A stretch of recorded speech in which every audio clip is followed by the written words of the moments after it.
지난 모닥불 시리즈 1편을 올린 후에 크게 깨달은 바가 있었습니다. 구독자분들의 피드백을 통해서 가장 먼저 느낀 것은 내가 크나큰 착각을 하고 있었구나 라는 것이었습니다. 저도 아직 30대이기 때문에 우리 20, 30대 젊은 남성이라고 저를 젊은 층과 동일시했었는데 그게 사실이 아니란 것을 느꼈습니다. 우리 20, 30대 입장에서 남성 중심 사회의 혜택은 윗세대가 누리고 역차별의 피해는 젊은 층이 보고 있다고 말씀드렸는데 20대 구독자분들이 본인이 실제로 겪었던 일들을 자상하게 알려주시면서 내가 사실은 우리 20, 30대가 아니라 이제는 윗세대로 구분해야겠구나 라는 걸 깨달았습니다. 그래서 저는 유년기와 20대를 보내면서 남성으로서의 특권은 다 누려놓고 그 경험을 토대로 젊은 남성의 피해에 대한 일반화를 하는 실수를 했습니다. 그래서 제가 남성들의 피해에 대해서 추상적이라고 한 것은 명백한 저의 실언입니다. 그래서 진심으로 사과드리고 반성합니다. 제가 전달하려 했던 것은 남성들의 피해가 없다는 것이 아니라 그 피해가 본인의 일자리, 창업기회, 군복무 등 금전 혹은 시간의 리소스와 관련되어 있는 반면 여성들의 피해는 몸에 대한 성적 피해, 몰카범죄, 신체적인 위협, 자존감을 떨어뜨리는 말과 인식, 그렇게 내 몸과 존재에 대한 피해라는 뜻이었는데 저희 공감대 부족과 성급한 일반화로 인해 젊은 남성들의 피해를 축소하고 폄하하는 식으로 표현이 되었던 것 같아서 정말 미안합니다. 그래도 일일이 달아주신 댓글을 하나하나 감사히 읽으면서 그 영상을 올리길 잘했다는 생각은 들었습니다. 왜냐하면 그 영상에 대한 피드백과 댓글들을 통해 제가 몰랐던 타인의 경험을 알고 타인에 대한 이해가 조금이나마 더 늘어나고 의식이 조금이나마 더 확장될 수 있었으니까요.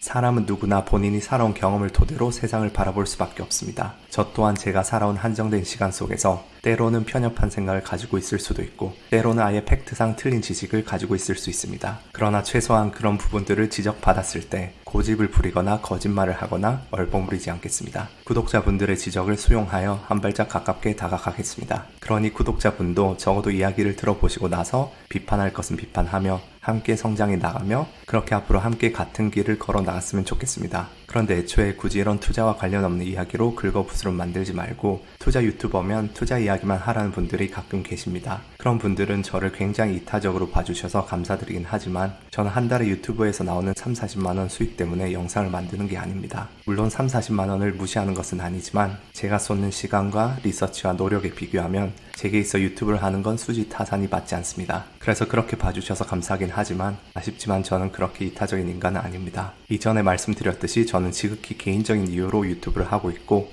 유튜브를 통해 찾고자 하는 것, 찾고자 하는 사람이 명확하게 있습니다. 그리고 이제 주어진 시간이 몇 달 남지 않았습니다.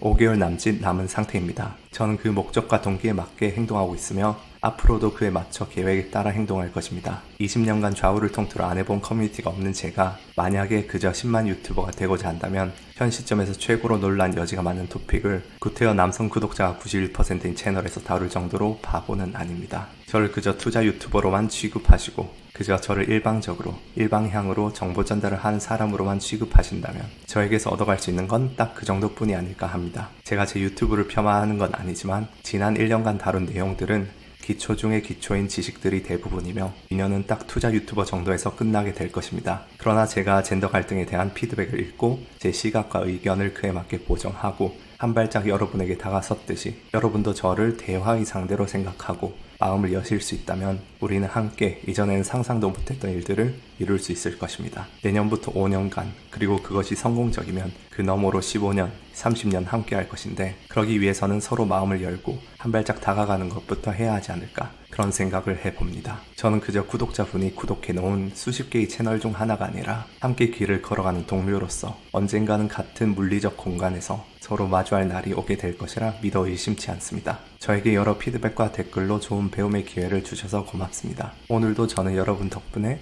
조금 더 배우고 조금 더 나은 사람이 된 것 같습니다. 내년의 프로젝트가 아니더라도 여러분과 함께한 지난 1년에 대해 매우 감사하고 있습니다. 지극히 개인적인 이유로 시작했지만 계속 유튜브로 소통하다 보니 평소 삶과 제 마음속에서 많은 것들이 나아지고 있음을 느낍니다. 오늘 캠핑을 하러 운전을 하며 오다가 무례하게 끼어드는 차가 있어 급정거를 하면서 쌍놈의 새끼가 돌았나 라고 혼잣말을 했습니다. 그 다음에 입에서 나온 말은 이제 유튜브도 하는데 말 조심해야 하는데 시부럴 이었습니다. 그 다음 든 생각은 뭐 이런 위선자 놈이 다 있나 라는 것이었습니다. 유튜브 영상에서는 온갖 미사오구와 올바른 말로 치장해서 부정적 생각을 하면 안 된다, 행복이 중요하다, 지리산에 도닦는 선승처럼 고고한 이야기만 하면서 현실에서는 흥분하니까 고작 2문장에 욕 3마디를 하는 제 자신이 보였죠. 모닥불 시리즈 1편 영상을 올린 것도 사실은 모순적인 일입니다. 왜냐하면 저는 사실 성차별주의자이자 인종차별주의자니까요. 해외를 많이 돌아다니면서 다인종과 다문화에 많이 적응되었다 생각하고 제 머릿속 생각으로는 당연히 인종차별을 반대합니다. 그러나 일상적인 삶에서는 그렇게 저를 인식하고 있는데 감정이 격해지거나 제 이권이 관련된 순간이 오면 저는 사람들을 다르게 대합니다. 백인 남성이 저에게 소리를 지르면 저도 모르게 주눅이 들려 하는데 동남아인 남성이 저에게 소리를 지르면 발끈해서 감히 라는 생각이 들려고 합니다. 국제 결혼과 다문화 가정에 대해서는 편견이 없어야 한다 말하지만 제 딸이 외국인과 결혼하면 어떨 것 같냐는 질문에 대해 생각해 볼 때는 미국 백인과 결혼하는 건 큰 상관이 없다 생각하면서도 흑인과 결혼하는 상상을 하면 무언가 거부감을 느끼려고 합니다. 그렇다고 해서 제가 일상생활에서 흑인을 차별하는 것도 아니고 백인에 대한 사대주의적 의식을 가지고 사는 것도 아닙니다. 그리고 저와 관계없는 토픽이나 이슈에서 인종적 평등을 지지하고 인종차별과 관련된 이슈가 있으면 화를 냅니다. 그럼에도 불구하고 저에게 긴밀히 관계되는 일이 발생하면 저도 모르게 무의식적으로 사회적 계층 구조와 위계 질서에 따른 감정적 반응이 나옵니다. 동남아인 같은 경제적 후진국 국민들에게 박하고 감희라는 감정이 올라오고 선진국 국민에게는 관대한 태도가 저도 모르게 튀어나옵니다. 이것이 성별 문제에서도 그대로 적용됩니다. 백인에게 관대하고 동남아인에게는 감희라는 생각이 드는 것처럼 남녀 평등에 대해 원론적으로는 지지하면서도 남성과 대치하면 합리적 해결을 보려고 하고 남성과 논쟁을 하면 논쟁 토픽 자체와 논리에 집중을 하는데 여성이 저에게 공격적으로 굴면 저도 모르게 감희라는 생각이 들고 여성과 논쟁을 하면 논쟁 토픽보다는 우선 그 사람 자체가 개념 없다는 생각부터 들려고 할 때가 있습니다. 선행편 17편에서 야동을 끊으라 했으면서도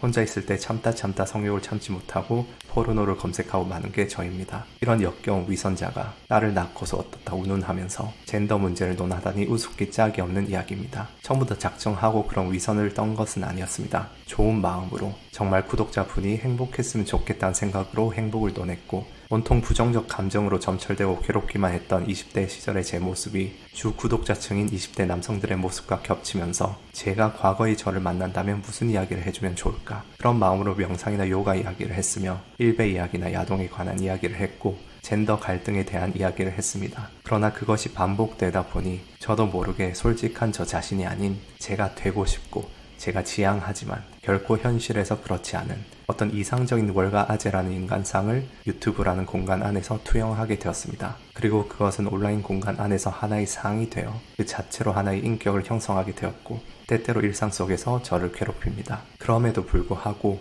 저는 오늘 운전하고 캠핑을 오면서 이제 유튜브도 하는데 말 조심해야 하는데 시부럴 이라고 외쳤던 저의 모습에서 희망을 봅니다. 왜냐하면 유튜브라는 세계에 유리된 저희 또 하나의 자아가 저에게 있어서는 지향해야 할 북극성이 되어주고 있기 때문입니다. 저렇게 내가 이상적으로 되고 싶은 인간을 월가아재라는 상에 투영해 놓았으니 이젠 울며 겨자 먹기로 현실의 제가 월가아재를 닮는 수밖에 없기 때문입니다. 그렇기 때문에 80일간의 투자 일주도 유튜브에서는 명상의 중요성을 강조하면서도 현실에서는 나태하기 짝이 없는 제 자신을 채찍질하기 위해 시작한 것입니다. 이렇게 저는 현재 진행 중인 프로젝트와 별개로 유튜브를 통해서 개인적으로 너무나 많은 긍정적 영향을 받고 있고 하루하루 조금 더 부정적 감정이 줄어들고 행복해지고 있는 느낌이 듭니다. 채널 이름을 행복한 투자라고 이름 짓고 선행편에서 계속해서 행복을 외쳤던 것은 어쩌면 구독자분들에게 드린 이야기가 아니라 행복하지 못했던 20대를 보내고 나서 행복이 중요한 것을 깨닫고 무엇을 어떻게 해야 하는지 알았으면서도 아직 마흔을 앞두고도 완전히 실천하지 못하는 다른 누구도 아닌 저에게 외치는 절규였을지도 모릅니다. 그래서 저를 되돌아볼 기회와 나아가야 할 지향점을 준 유튜브,